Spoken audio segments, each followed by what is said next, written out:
Hello, dear students. Welcome to once again to my educational channel Vedant Sir CBSE classes.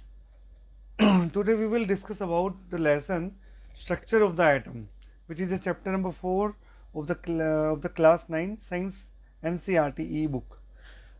so, we will discuss this lesson in the three stages, in the part 1, 2, and 3 respectively. In three parts. So we will discuss in the first part about the uh, explanation of your NCERT book of the lesson structure of the atom. तो अभी तक हमने जो बात की है उसके atoms के बारे में बात की है, लेकिन इस लेसन के अंदर पार्टिकुलरली हम स्ट्रक्चर ऑफ एटम्स के बारे में बात करेंगे कि एटम का जो स्ट्रक्चर होता है वो कैसे होता है और डिफरेंट डिफरेंट साइंटिस्ट ने इसके बारे में अपने क्या व्यूज़ दिए हैं. तो जैसे कि in chapter 3 we have learn about atom as a molecule which are the fundamental building of the matter. जो मैटर होता है उसकी जो फंडामेंटल जो थिंग्स होती हैं वो एटम्स और मोलिक्यूल्स होती हैं. The existence of the different kind of matter is due to different atom. और जो मैटर्स होते हैं उसका जो एग्जिस्टेंस होता है this is due to different types of atom which is constituting it. Now the question arises, what makes the atom of one element is different from the another.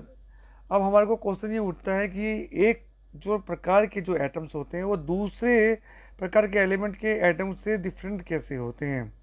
Number 2, are atoms really indivisible होते हैं. क्या atoms जो है वाकई में ही indivisible होते हैं, जो कि प्रपोज किया डेल्टन वाली थ्योरी ने इन चैप्टर नंबर 3. और are there are smaller constituents inside the them atom. या एटम्स के अंदर भी कोई और उससे भी छोटी चीज़ें जो हैं उसके अंदर मौजूद होती हैं, जो कि डेल्टन थ्योरी ने अभी तक हमारे को नहीं बताई है. तो आज हम इसी के बारे में ही डिस्कस करने वाले हैं. So we will find out the answer of these questions only in this lesson. And we will learn about the sub atomic particle. जो एटोमिक के एटम्स के अंदर जो सब एटोमिक पार्टिकल्स होते हैं उसके बारे में हम देखेंगे. The various model that have been propose to explain. जो डिफरेंट डिफरेंट मॉडल्स हैं जो कि डिफरेंट डिफरेंट साइंटिस्ट ने प्रपोज किए हैं, that how these particles are arrange within the atom. कि किस तरह से ये पार्टिकल्स जो है एक एटम के अंदर अरेंज किए गए हैं. So the major difference challenge before the scientist at the end of 19th century. जो सबसे बड़ा चैलेंज था 19th सेंचुरी के आसपास में साइंटिस्ट का वो ये था कि the structure of the atom, कि स्ट्रक्चर एटम का स्ट्रक्चर होता कैसे है, as well as to explain the important properties और उसकी प्रॉपर्टीज क्या होती हैं. So the elucidation of the structure of atom is based upon the series of experiments. अगर उसको हमारे को किसी भी चीज़ से सत्यापित करना है तो उसको हम एक्सपेरिमेंट्स के बेसिस पे ही उसको प्रूव कर सकते हैं कि एटम्स के अंदर भी कोई सब पार्टिकल्स मौजूद होते हैं या नहीं होते हैं. लेकिन उसको हमको एक्सपेरिमेंटली प्रूव करने की जरूरत थी. यही 19वीं शताब्दी के आसपास में साइंटिस्टों का सबसे बड़ा चैलेंज था.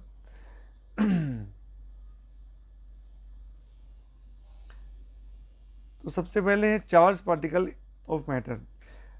ठीक है, अब इसके अंदर हमारे को अगर देखना है कि चार्ज पार्टिकल्स एक मैटर के अंदर वो कैसे होते हैं, तो इसको हम एग्जांपल से लेते हैं कि अगर हम एक कंघी लेते हैं, कंघी से हम अपने बालों को कंघी करते हैं, देन कोम. उसके बाद में जब कंघी करते हैं तो थोड़ी देर के बाद हम क्या देखते हैं कि उसके अंदर वो जो है कंघी जो है छोटे छोटे पेपर्स को अट्रैक्ट करती है. ठीक है, उसको चिपका लेती है. और जैसे हम उस कंघी को अगर कोई बाल टूट जाता है तो बाल से लगाएंगे तो वो बाल भी उस पर चिपक जाता है. क्यों होता है? क्योंकि कंघी जो है जब हम कंघी करते हैं तो चार्ज हो जाती है. उसके बाद में अगर हम ग्लास रोड को लेते हैं और उसको रब करते हैं एक सिल्क क्लॉथ के साथ में, ठीक है, तो अब उस रोड को अगर हम एक बैलून के पास में लाते हैं तो हम क्या देखेंगे?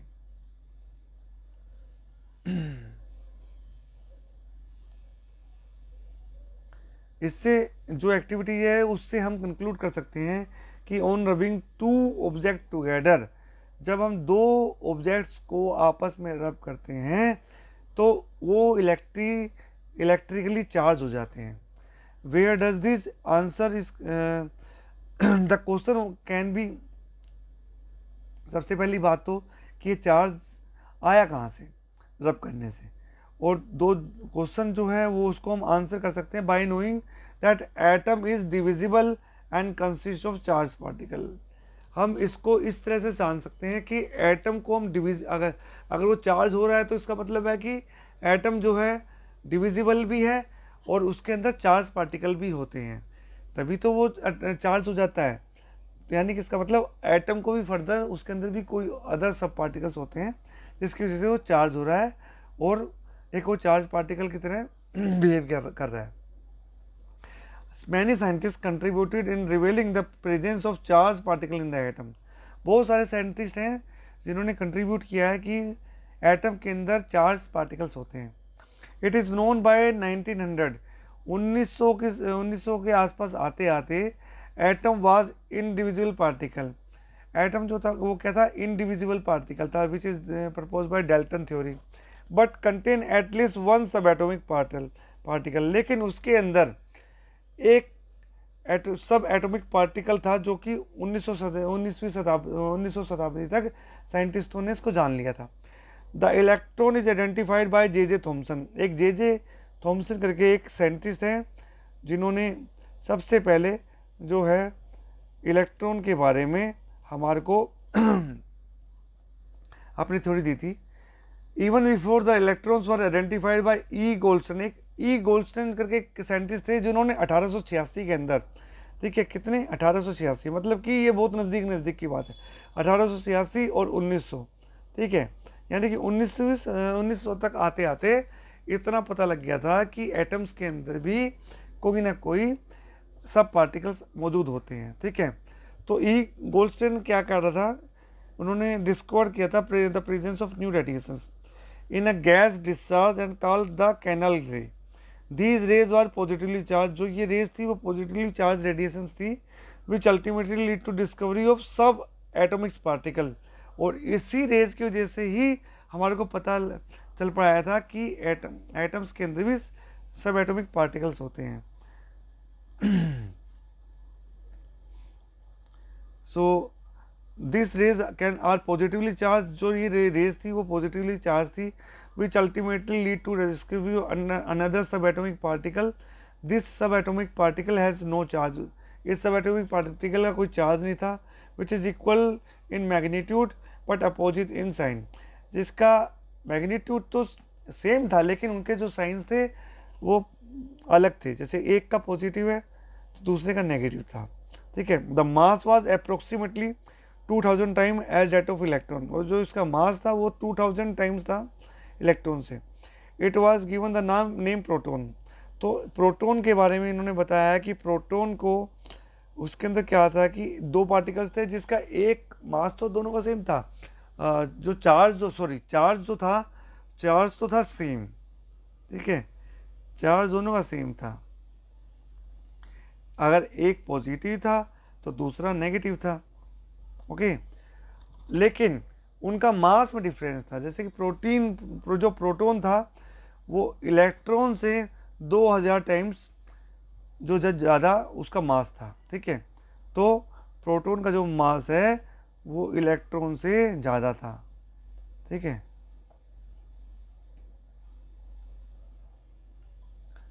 तो ये इन्होंने इसके अंदर बताया है। It seem that N atom is compose of protons and electron. इससे अब क्या पता लगता है कि एटम्स के अंदर प्रोटॉन्स और इलेक्ट्रॉन्स होते हैं which are mutually balancing the charges. वो म्यूचुअल बैलेंस कर रहे हैं क्योंकि दोनों का चार्ज, एक का पॉजिटिव है तो दूसरे का नेगेटिव है, तो अल्टीमेटली क्या हो रहा है, ये एक दूसरे को बैलेंस करने में लगे हुए हैं, ठीक है। So it is appear that a proton was the in the interior of the atom. जो प्रोटॉन है वो इंटीरियर की तरफ है, ठीक है, इंटीरियर पोर्शन के अंदर है एटम के अंदर। और whereas the electron could easily be removed of. और जो इलेक्ट्रॉन है वो उसको हम आराम से रिमूव कर सकते हैं। जो ये ई गोल्डस्टीन ने जो प्रपोज किया था ना उसके बारे में बता रहा हूँ मैं, जो उसने जो अपने जो स्टडी की थी उसका क्या कंक्लूजन निकला था। Now the big question was that sort of structure and these particles of atom forms, वो will answer the question below. अब इस क्वेश्चन के बारे में उत्तर हमको कहाँ से मिलेगा वो बताया।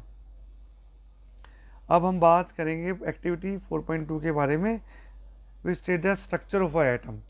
As we have learn from the Dalton atomic theory in the chapter number 3 which suggest that a atom is indivisible, was indivisible, मतलब कि हम एटम को डिवाइड नहीं कर सकते हैं, एंड दिस इज अनडिस्ट्रक्टिबल, और उसको हम डिस्ट्रॉय भी नहीं कर सकते हैं। But the discovery of the two fundamental particles, fundamental particle कौन से हैं, इलेक्ट्रॉन और protons, which is available inside the atoms lead to the failure of the aspect of Dalton theory.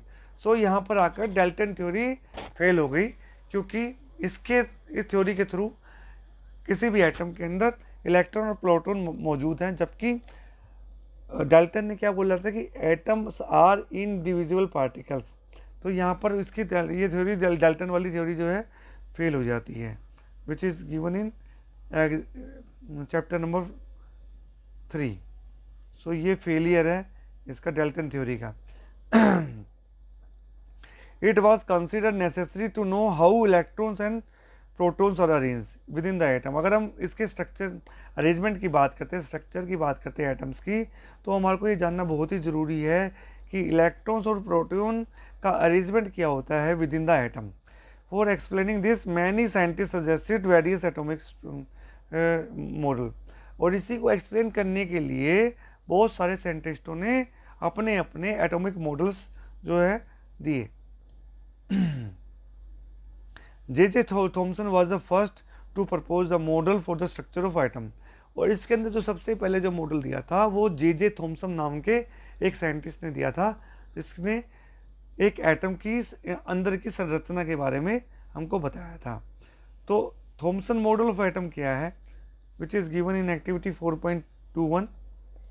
तो थॉमसन ने क्या प्रपोज किया था, that a model of an atom to be similar to that of Christmas pudding, कि जो atoms का जो वो होता है मॉडल जो है वो सिमिलर है क्रिसमस पडिंग के अनुसार। The electrons in the spheres are positive charge, जो इलेक्ट्रॉन्स हैं वो जो है जो स्पेयर के अंदर है, जैसे ये आपको डायग्राम दे रखा है, इसके अंदर ये पॉजिटिव चार्ज है इलेक्ट्रॉन्स, जो एज पर मैं बात करूँ as per Thompson model of atom, ठीक है, जो उसने अपनी प्रेडिक्शन दी थी वो बता रहा है वो।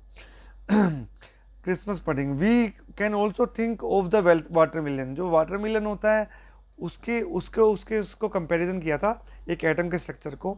जैसे ये एक वाटरमेलन है, उसके अंदर क्या बोला था कि जो ये रेड वाला जो चीज़ है ना, सारा जो ये चीज़ रेड वाली है, ये सारी जो है उसने बोली थी प्रोटॉन है। ये क्या है, proton. Positive charge of the atom is spread all over, मतलब कि जो पॉजिटिव चार्ज है ना वो सारा का सारा स्प्रेड हुआ है all over the red edible part of the watermelon. जो रेड पार्ट है वो पॉजिटिव पार्ट है, while the electrons are studied in the positively charge spheres like the seeds in the watermelon. जो ये सीड्स होते हैं ना, जैसे अगर मैं बात करता हूँ इसके सीड्स की, ये वाली सीड है, ये सीड है, ये इसको इलेक्ट्रॉन्स बताया है इन्होंने इस वाली थ्योरी के अंदर, और ये जो है इलेक्ट्रॉन्स आर पॉजिटिव, ये इसने पॉजिटिव चार्ज बताए थे, इसके अंदर इलेक्ट्रॉन इसने पॉजिटिव चार्ज बताए थे as per Thompson model of atom, ठीक है, अंडरस्टूड। तो ये इसके थ्योरी के बारे में हमने जो बात की है। नाउ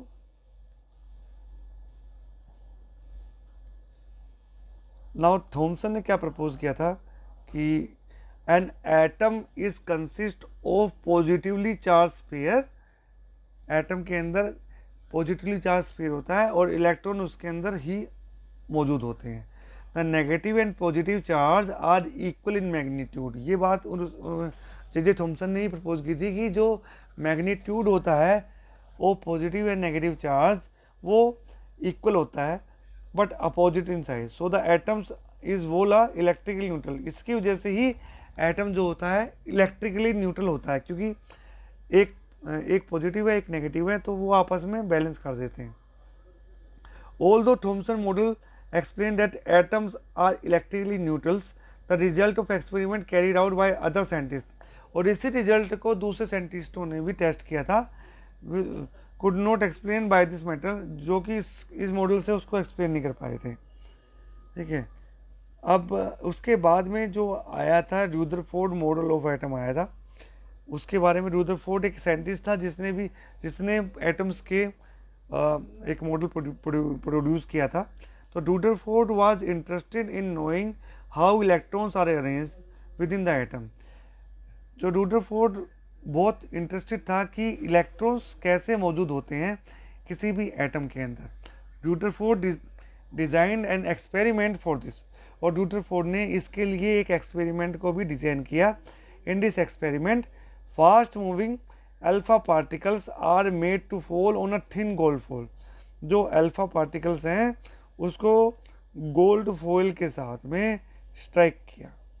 ठीक है, गोल्ड फॉइल के साथ में स्ट्राइक किया इस वाले मॉडल के अंदर। He selected a gold foil को उसने सेलेक्ट किया because he wanted as thin as the layer as possible, क्योंकि गोल्ड जो होता है वो मेलेबल होता है ना, मेलेबल और डक्टाइल होता है। मतलब मेलेबल मतलब थिन से थिन शीट के अंदर वो उसको हम कन्वर्ट कर सकते हैं, और डक्टाइल मीन्स उसको हम फाइन वायर्स के अंदर भी उसको हम कन्वर्ट कर सकते हैं। तो he selected gold foil because he wanted a thin layer, उसको बिल्कुल पतली शीट चाहिए थी। This gold foil was about 1000 atom thicks. आप इस बात से अंदाज़ा लगा सकते हो कि गोल्ड फॉइल कितनी वो जो थी थिक थी, सिर्फ उसके अंदर 1000 एटम्स ही मौजूद थे। अल्फा पार्टिकल बहुत ही पतली थी। The alpha particles are double charge, जो अल्फा पार्टिकल्स होते हैं वो डबल चार्ज होते हैं। Helium ion double charge helium ions होते हैं। अल्फा पार्टिकल जो होते हैं वो क्या होते हैं, they are doubly charge helium ions since they have a mass of 4 mu, क्योंकि एक हीलियम का जो क्या मास होता है वो 4 म्यू होता है। ठीक है, जो कि हमने पिछले चैप्टर में बताया था। The fast moving alpha particles have considerable amount of energy, और जो ये फास्ट मूविंग अल्फा पार्टिकल्स होते हैं इसकी बहुत ज़्यादा एनर्जी होती है। It was expected that alpha particle would be deflected by subatomic particles in the gold atom। ये एक्सपेक्ट किया जा रहा था रदरफोर्ड मॉडल के अंदर कि जो अल्फा पार्टिकल्स हैं वो जब उससे स्ट्राइक करेंगे गोल्ड एटम्स के साथ में तो वो डिफ्लेक्ट हो जाएंगे, थोड़े वो डिफ्लेक्ट हो जाएंगे। Since the alpha particles are much heavier, क्योंकि अल्फा पार्टिकल्स बहुत हैवी होते हैं as compare to protons. He did not expect to see large deflection, मतलब कि उससे स्ट्राइक करने के बाद थोड़ी बहुत डिफ्लेक्शन तो आएगी, लेकिन बहुत ज़्यादा डिफ्लेक्शन नहीं आ पाएगी, क्योंकि अल्फा पार्टिकल्स बहुत ही हैवी होते हैं। ठीक है, ये बताया है। अब इनको डायग्रामेटिकली इन्होंने बताया हुआ है, जैसे कि ये जो है ना इसके अंदर डायग्राम में जो ये गोल गोल से हैं ये तो गोल्ड एटम है। ठीक है, और जो ये रेज जा रही है वो अल्फा रेज जा रही है। ठीक है, अल्फा रेज। अब इसको स्ट्राइक करने पे हुआ क्या, जब ये जो अल्फा रेज उसने जब इसके अंदर से इसके थ्रू जब उसने छोड़ी तो उसकी क्या रीडिंग्स आई, क्या ऑब्जर्वेशन देखने को मिली, वो इसके अंदर बताया है। But the alpha particle scattering elements you totally unexpected, मतलब जो एक्सपेक्ट किया था वो था कि जब अल्फा रेज गोल्ड के साथ में स्ट्राइक करेगी तो थोड़ी बहुत तो डिफ्लेक्ट हो सकती है, लेकिन बहुत ज़्यादा नहीं होगी। लेकिन जो अल्फा पार्टिकल स्कैटरिंग एलिमेंट था उसकी जो एक्सपेक्टेड रिजल्ट था वो टोटली डिफरेंट आया। The following are the observation, ये ऑब्जर्वेशन हमको देखने को मिली थी that most of the fast moving alpha particles pass straight through the gold foil, कि मोस्टली जो थे ना वो स्ट्रेट जो है गोल्ड फॉइल से क्रॉस करके निकल ही गए थे mostly.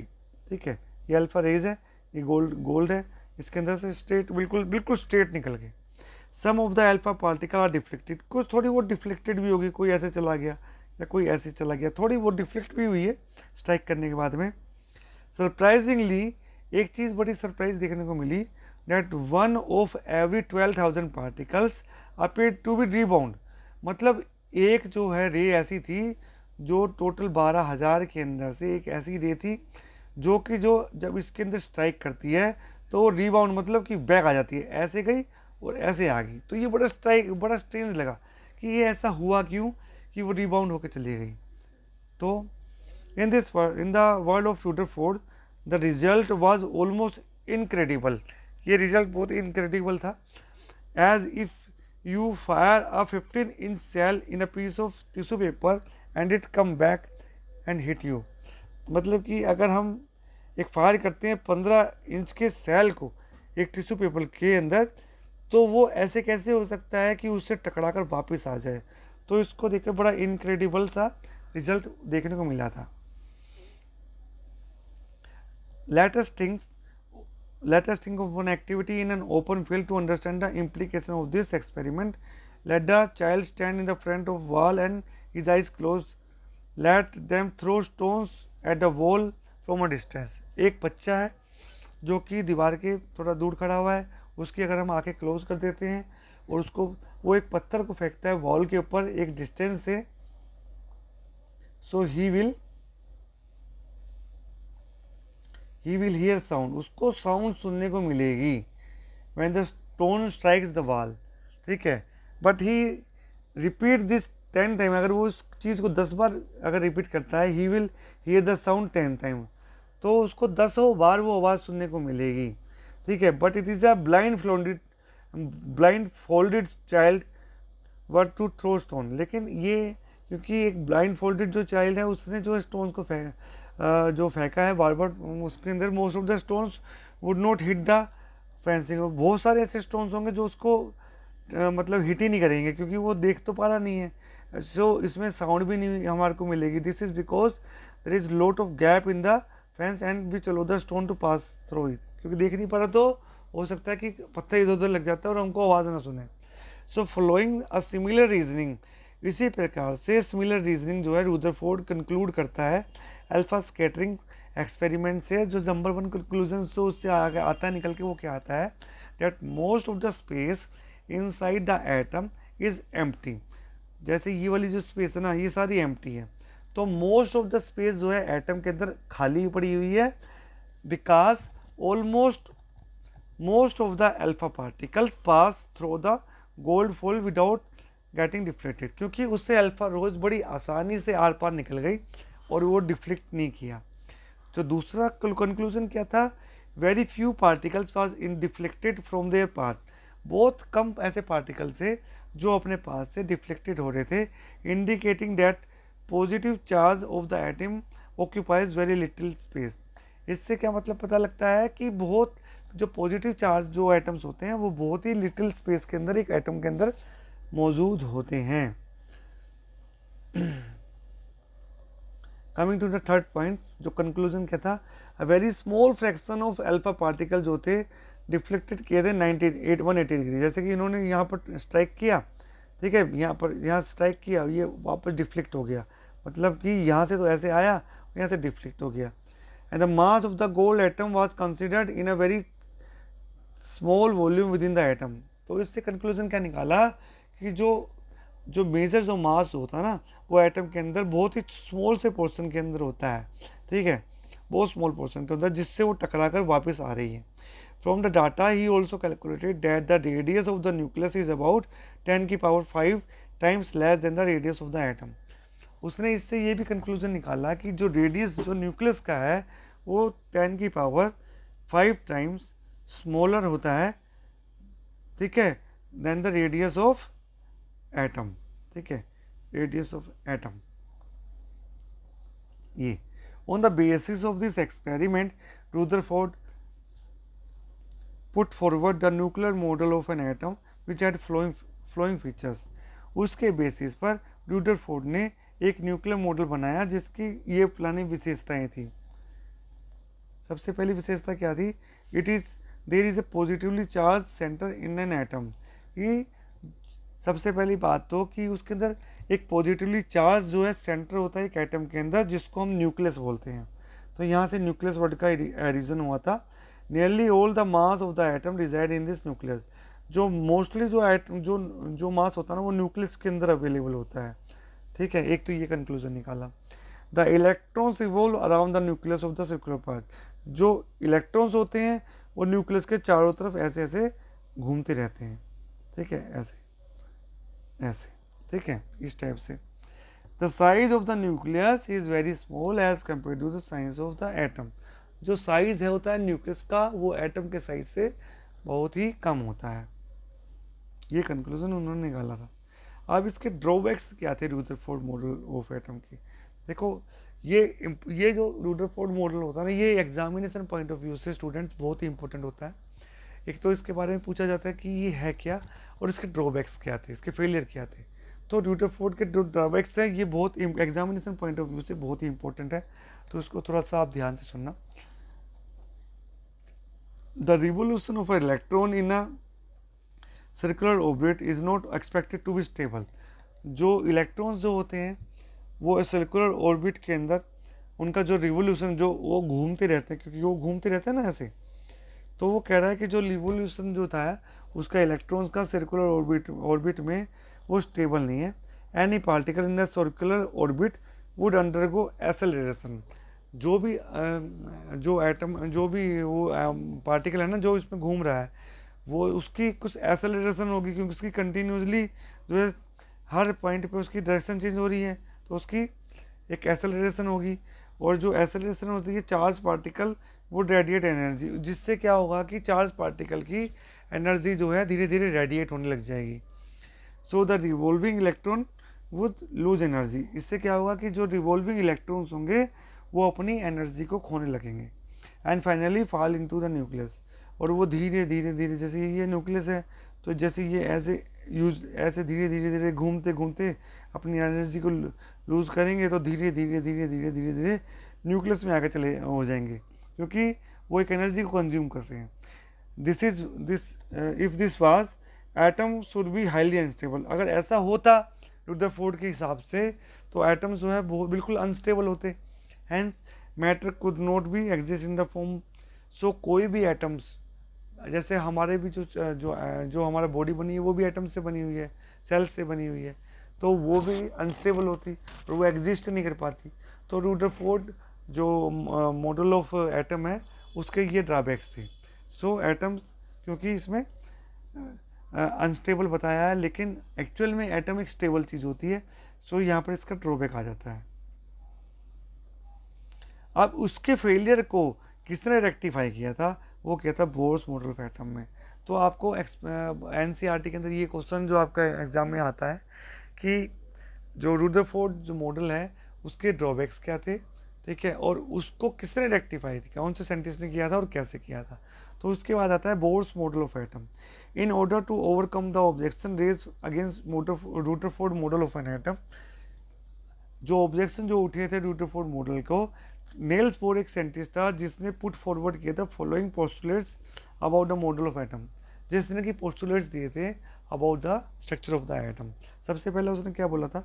Only certain special orbit known as discrete orbit of electrons are allowed inside the atom.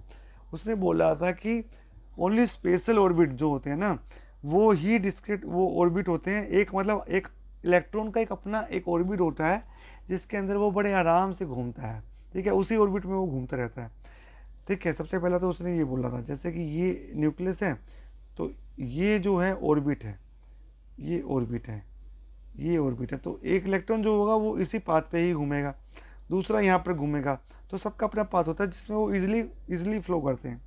तो ये बोर्स मॉडल ने बताया था। While revolving in discrete orbit the electron do not radiate energy. दूसरी बात ये, क्योंकि वो सिर्फ अपने पाथ पे ही घूम रहे हैं तो उससे एनर्जी जो है रेडिएट नहीं हो रही है, ठीक है, जो कि रुदरफोर्ड ने बोला था कि रेडिएट हो रही है एनर्जी, लेकिन इस केस में बोर्स मॉडल के अंदर ऐसा कुछ नहीं हो रहा है।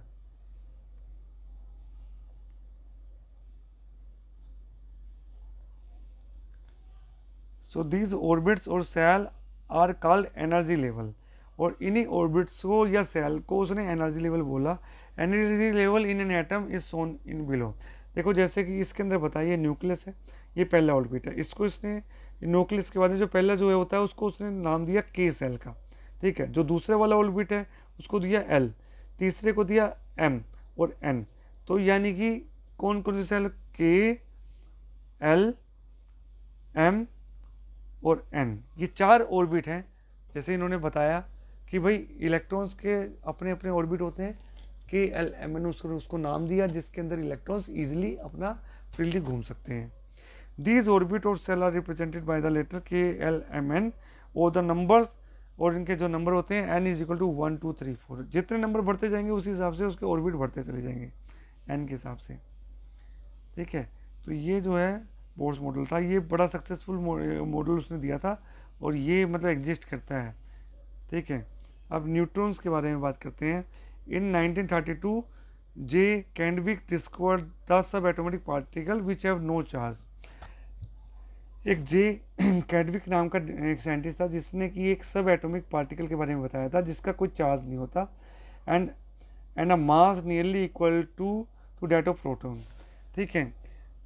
उसका तो कोई मास तो होता नहीं है, ठीक है, सॉरी, उसका कोई चार्ज तो होता नहीं है, लेकिन उसका जो मास होता है वो प्रोटॉन के बराबर होता है, ठीक है। It was eventually named as neutron, और इसी को इन्होंने न्यूट्रॉन बोला था, ठीक है, जिसका कोई चार्ज नहीं होता, ठीक है, no charge. Neutron means no charge, ठीक है, neutron means no charge. Charge इसका नहीं है लेकिन मास जो है वो बराबर है इसका, इसके प्रोटॉन्स के, मास जो है इसका बराबर है प्रोटॉन के, ठीक है, ये इसने बताया था। So in general a neutron is represented by letter N. Neutron को हम किससे रिप्रेजेंट करते हैं, स्मॉल एन से, ठीक है। The mass of an atom is therefore given by the sum of the masses of the protons and neutron inside the nucleus. So जो mass होता है एक एटम का, जो मास होता है एक एटम का जो मास होता है वो क्या होता है, sum of the mass of proton, proton का मास प्लस में न्यूट्रॉन का मास। तो ये जो है एक एटम का मास को जो अगर कैलकुलेट करना है तो sum of the mass of the proton, sum of the mass of neutron, जो ये ऐसे होता है। तो ये आपको एक बड़ी सिंपल लैंग्वेज में मैंने आज इसके बारे में बताया है। अब इसके बारे में बताया कि इलेक्ट्रॉन इसमें डिस्ट्रीब्यूटेड कैसे होते हैं, ये स्टूडेंट्स हम इसको नेक्स्ट पार्ट के अंदर कवर करेंगे। सो अभी फर्स्ट पार्ट के अंदर हमने जो आपको बताया है डिफरेंट साइंटिस्ट के मॉडल्स के बारे में बताया है, तो आप इसको एक बार दो बार इसको ढंग से स्टडी करें, क्योंकि इतना आसान लैंग्वेज में, इतनी सिंपल लैंग्वेज में कहीं पर भी आपको कहीं एक्सप्लेनेशन नहीं मिलेगा, जो मैंने आपको बिल्कुल सिंपल उसमें बताया है। और इसके अंदर अभी हम इसका पार्ट 2 भी देंगे जिसका मैं लिंक आपको प्रोवाइड कर दूंगा, और उसके बाद में हम इसके इंपॉर्टेंट क्वेश्चन आंसर्स लेंगे जो आपके एग्जामिनेशन में मोस्ट कॉमनली पूछे जाते हैं। तो मैं आपसे रिक्वेस्ट करूंगा, अगर आपने मेरे चैनल को वेदांत सर CBSE क्लासेस को अभी तक अगर सब्सक्राइब नहीं किया है तो प्लीज़ आप इसको सब्सक्राइब कर दें, ताकि आपको उसके टाइमली नोटिफिकेशंस वीडियोस का मिलता रहे। और हम सिर्फ CBSE रिलेटेड क्वेश्चंस या एक्टिविटीज़ ही डिज़ाइन करते हैं जो आपके एग्जामिनेशन पॉइंट ऑफ व्यू से बहुत बड़ी इंपॉर्टेंट होती हैं। सो आप प्लीज़ इसको आप शेयर करें अपने जो स्टूडेंट्स हैं, जो आपके कलीग्स हैं, ताकि वो भी इससे बेनिफिटेड हों, उनको भी एजुकेशनल और इन्फॉर्मेटिव चीज़ें देखने को और सुनने को मिले। So I request you to please go through it and thank you so much for your time and watching. Thank you.